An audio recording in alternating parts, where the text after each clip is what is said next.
नमस्कार बच्चों, कैसे हो आप सब? आशा आप सब स्वस्थ होंगे, अपनी पढ़ाई, सेहत और परिवार का ध्यान अच्छे से रख रहे होंगे। बच्चों, कल हमने जो पढ़ा था आपका 5th चैप्टर कंप्लीट हो चुका है। 5th चैप्टर के बारे में मैं बता दूं आपको कि हमने 5th चैप्टर में क्या-क्या कल किया था। आपको डेली का काम डेली कवर करना है, ये बात मैं आपको डेली बोलती हूँ। फोल्डेड के बारे में हमने पढ़ा था कि how many type of fold कितने प्रकार के होते हैं, व्हाट इज फोल्ड क्या होते हैं, एंटीक्लाइन क्या होता है, सिंक्लाइन क्या होता है, संपैनिटी क्या होती है, संभैनिटी क्या होती है, होस्ट क्या होता है और भ्रंश घाटी क्या होती है, कहाँ कहाँ भ्रंश घाटी के एग्जाम्पल आपको पाए जाते हैं। आज जो चैप्टर है आपका वो आपको अपनी स्क्रीन पे दिख रहा होगा, वो है भूकंप तथा ज्वालामुखी का चैप्टर है।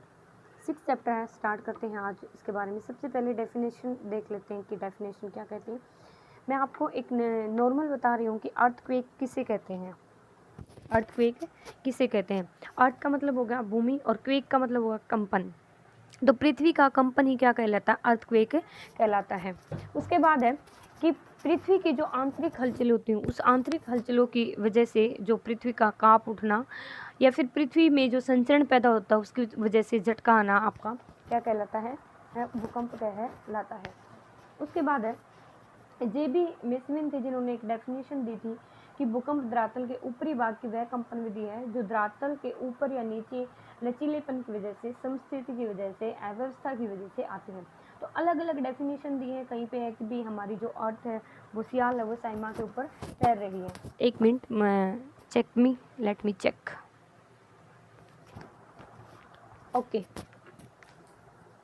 हाँ, वो जो हमारी पृथ्वी है वो साइमा के ऊपर तैर रही है। फिर तो उसमें एडजस्टमेंट है, या फिर हमारी पृथ्वी है वो एक गोला है और फॉर एग्जांपल ये एक गोला है। पृथ्वी स्टार्टिंग में एक गोला थी और जो अंदर की लेयर है वो, ये बाहर वाली लेयर तो भी क्या होती गई, ये वाली लेयर तो आपकी धीरे धीरे ठंडी होती गई, लेकिन अंदर तक ठंडी होने में उसको काफ़ी टाइम लगा। तो यहाँ अभी तक भी वो लिक्विड फॉर्म में है और यहाँ सॉलिड होती है, तो उसमें एडजस्टमेंट नहीं हुई है। तो उस एडजस्टमेंट की वजह से आते हैं बहुत सारे कारण, हम बाद में करेंगे। सिर्फ अभी यही देखते हैं कि भूकंप होता क्या है। भूकंप लहरों की उत्पत्ति के बारे में पढ़ते हैं। भूकंप जो लहरें होती हैं आपकी 50 से 100 किलोमीटर की गहराई पर उत्पन्न होते हैं, उसे उद्गम केंद्र या भूकंप मूल या जो आपका सिस्मिक फोकस कहा जाता है।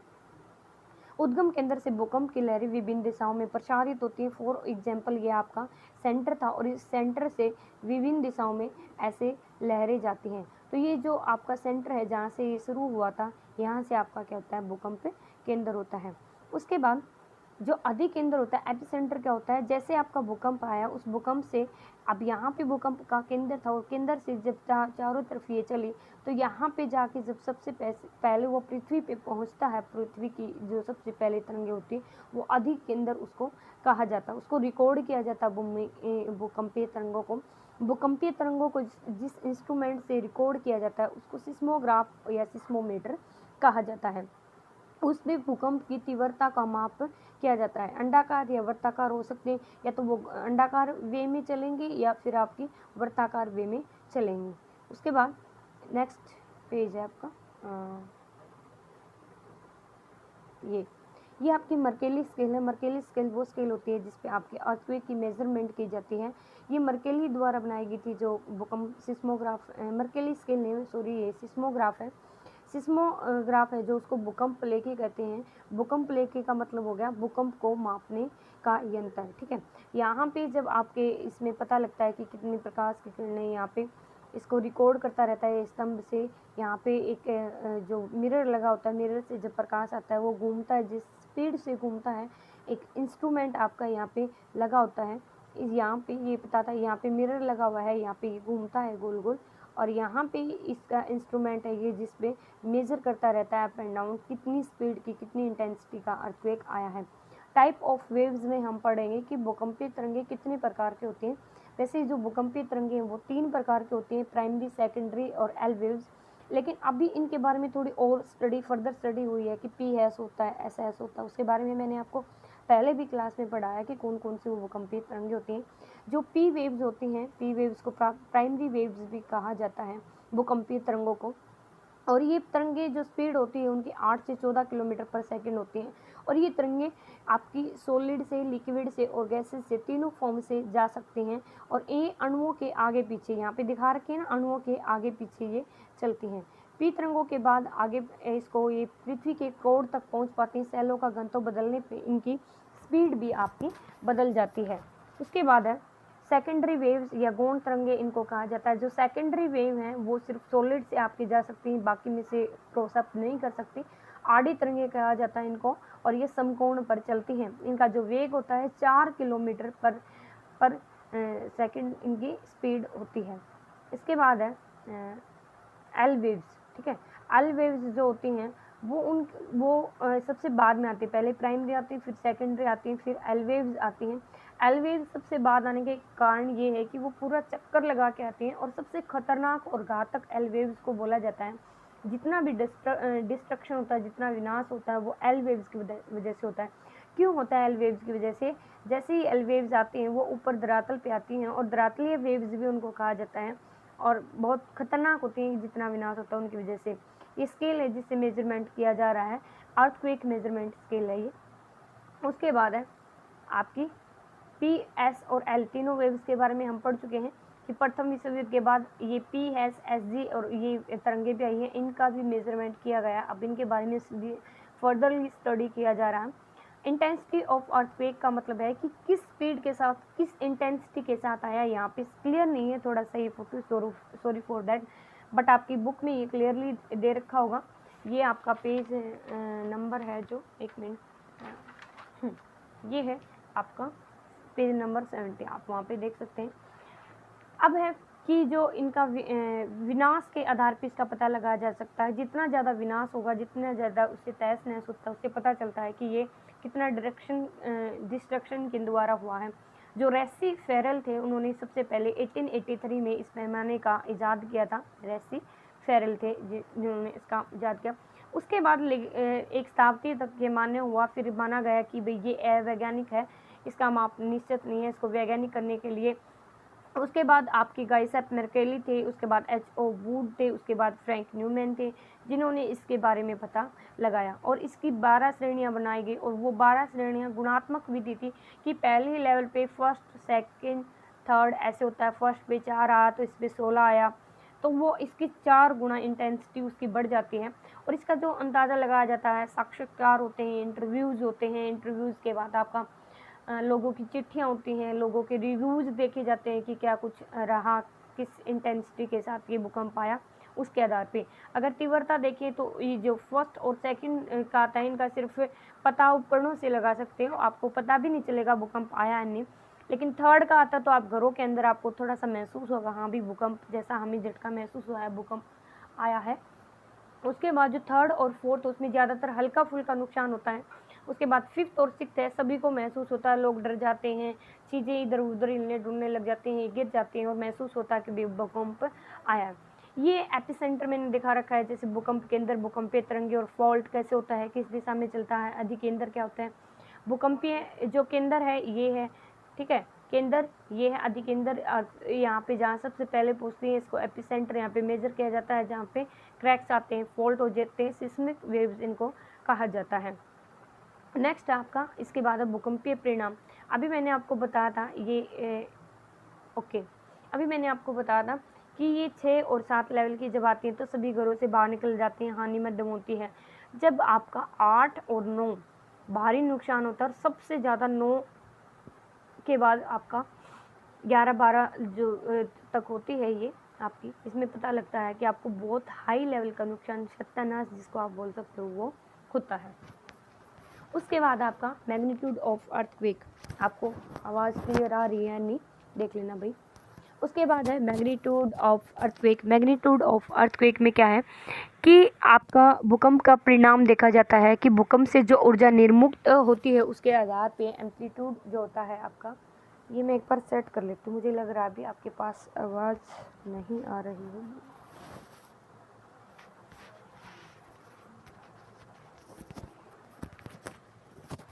ओके, उसके बाद है भूकंप का परिणाम कर रहे थे हम इसमें आपका एम्पलीट्यूड देखा जाता है, एक्सेलरेशन देखा जाता है, फ्रीक्वेंसी देखा जाता है। जितनी ज़्यादा तीव्रता के साथ, जितनी ज़्यादा त्वरण के साथ, जितनी ज़्यादा फ्रीक्वेंसी क्या होती है मैंने आपको बताया था। अब ये जितनी दूर दूर है इनकी फ्रीक्वेंसी लो है और इनकी स्पीड भी कम है। जितना ये पास पास होते जाएंगे और उतनी ज़्यादा इनकी फ्रीक्वेंसी बढ़ती जाएगी।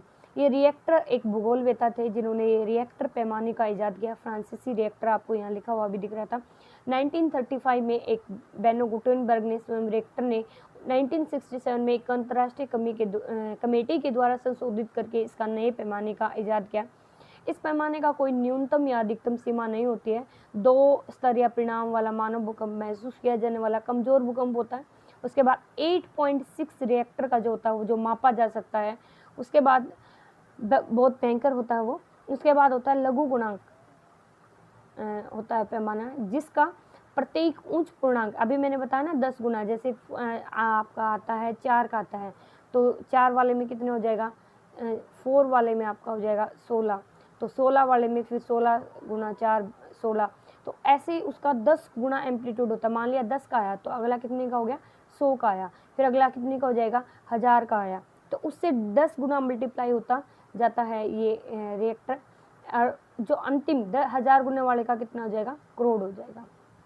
उसके बाद है रिएक्टर पैमाने से हम किसी भूकंप के मुक्त हुई ऊर्जा का अनुमान लगा सकते हैं कि किस लेवल की हुई है। 31 गुना अधिक छोड़ता वो 6 परिणाम वाला 5 परिणाम वाले से अधिक, और 31 गुना ऊर्जा 4 परिणाम वाला से भूकंप 961। इसको समझने की कोशिश कीजिए कि मान लिया आपका 8 परिणाम वाला भूकंप 4 वाले भूकंप की अपेक्षा 10 लाख गुना ऊर्जा निर्मुक्त करेगा, और 5 वाला उससे 31 गुना, तो ऐसे ही उसकी जो मल्टीप्लिकेशन है वो बढ़ती जाएगी, और वो जो आपका भूकंप है उसका विनाशकारी प्रभाव भी बढ़ता जाएगा जितनी ज़्यादा रिएक्टर का होगा। और सबसे ज़्यादा तो एक अहम भूमिका ये होती है, कई बार हाई रिएक्टर वाला इतना नुकसान नहीं पहुंचाता जितना लो वाला पहुंचा देता है, लो स्केल वाला। इसका रीज़न ये होता है कि मान लिया यहाँ पे आपका कोई एरिया है और यहाँ पे कोई अनोदर एरिया है, यहाँ पे आपका ओशियन है, ठीक है, चारों तरफ पानी ही पानी है, और यहाँ पे आपकी क्या है भाई, पॉपुलेशन है, तो डेंसली पॉपुलेटेड है ये एरिया,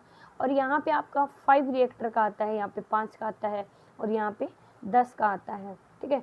तो यहाँ पे 5 का भी इतना डिस्ट्रक्शन कर देगा क्योंकि यहाँ पे जो पॉपुलेशन डेंसिटी है वो ज़्यादा है और यहाँ पे जो पॉपुलेशन डेंसिटी है वो कम है। तीव्रता का परिणाम भूकंप की चट्टानें होती हैं, कठोरता होती है जो भूकंप का मूल केंद्र होता है, वहाँ इन चीज़ों पर निर्भर करता है। बात करते हैं cause of earthquake. Cause of earthquake क्या है कि भूकंप किन किन कारणों से आता है। प्लेट खिसकने के कारण, हमने जो आपकी लास्ट जो पढ़ी थी जियोमॉर्फोलॉजी पिछले साल, उसमें हमने बताया था कि डाइवर्जेंस है, कन्वर्जेंस है, पैरेलल है, प्लेट की मूवमेंट होती रहती है, और जब भी इनकी जिनकी औसत मोटाई 100 किलोमीटर होती है, दुर्बलता मंडल होता है कि जिसमें प्लेटों गतिशील होते हैं, आपस में टकराने से भी भूकंप होता है। अभी ये मैंने आपको बताया था कि ये प्लेट है और ये भी प्लेट है, इसकी जो डायरेक्शन है वो इधर है और इसकी इधर है, तो ठीक है, जब इनकी डायरेक्शन होती है इनको कन्वर्जेंस बोला जाता है। क्या बोला जाता है, कन्वर्जेंस। अब ये एक प्लेट है ये, और ये एक प्लेट है, और इसकी जो डायरेक्शन है वो ये ये है, और इसकी डायरेक्शन ये है, ये डाइवर्जेंस है।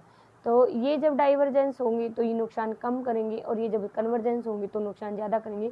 तो प्लेटों की मूवमेंट के कारण ये आपको बता रखा है कि कैसे आपके जो लहरें हैं वो पी वेव्स कैसे रिएक्ट करती हैं, आगे पीछे चल रही हैं, और जो एस हैं आपको दिख रहा होगा अप एंड डाउन्स ऐसे चल रहे हैं, ये लहर सी बनाती हैं और ये आगे पीछे चलती हैं।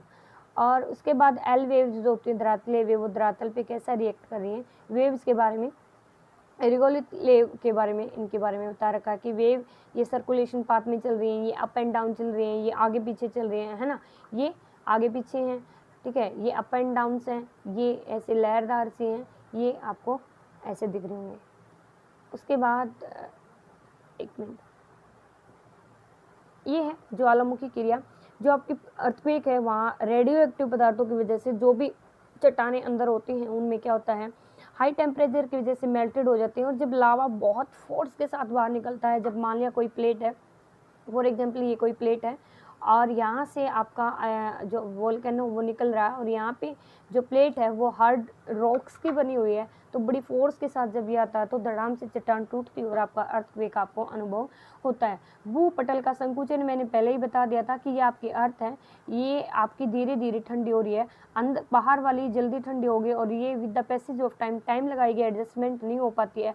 अंदर की ओर बाहर के पेट में कई बार आप गोला बना दो मिट्टी का, उस गोले में क्या आ जाएंगी, दरार आ जाएंगी, अंदर वाला सूखने में टाइम लेगा, ऊपरी जल्दी सूख जाएगा। उसी एडजस्टमेंट की वजह से भी आपके अर्थक्वेक आते हैं। भू संतुलन क्या है, सियाल साइमा के ऊपर तर रहा है जो पदार्थों, हल्के पदार्थों के ऊपर, उसकी वजह से भी उसमें एडजस्टमेंट नहीं हो पाती, जिसकी वजह से आपको लगता है कि भूकंप आ जाता है। उसके बाद आपकी एक इक्विलिब्रियम प्रोसेस होती है, ये आपका ओशियन है और ये आपकी फॉर एग्जांपल माउंटेन है, तो माउंटेन से इरोजन होके यहाँ आता रहता है। माउंटेन यहाँ पे आपका जो डिग्रेडेशन होता है, यहाँ पे एक्यूमुलेशन होता है, और जब इनमें इम्बैलेंस हो जाता है तो इम्बैलेंस की वजह से जब ज़्यादा यहाँ आ जाता है तो यहाँ पे लावा होता है, लावा फिर माउंटेन के रूप में इधर निकलता है। तो ये एक प्रोसेस है, साइक्लिक प्रोसेस है जो कि चलती रहती है, इस वजह से भी भूकंप आता है।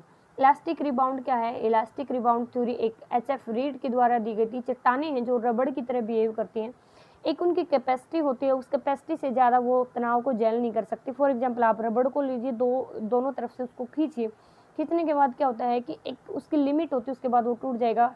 सेम ईयर यहाँ पे जो चट्टानें होती हैं वो सामान्य अवस्था में होती है, लेकिन बलन या व्रंश की वजह से उनकी कैपेसिटी क्या हो जाती है, ख़त्म हो जाती है, जिससे वो ब्रेक डाउन हो जाती है और उसकी वजह से भूकंप आते हैं। जलीय बार क्या होता है, कोयना में आया हुआ एग्जाम्पल है जलीय बार का। जब कंटिन्यू एक जगह पानी इकट्ठा होता रहता है तो आपकी जो वहाँ पे प्लेट होती है उसके ऊपर ज़्यादा भार हो जाता है, जिससे वो टूटती है और वहाँ पे संतुलन समाप्त हो जाता है, जिसकी वजह से वहाँ क्या आता है, भूकंप आता है। अब भूकंप के कारणों में आपके दो भूकंप है, एक तो गैसों का फैलाव।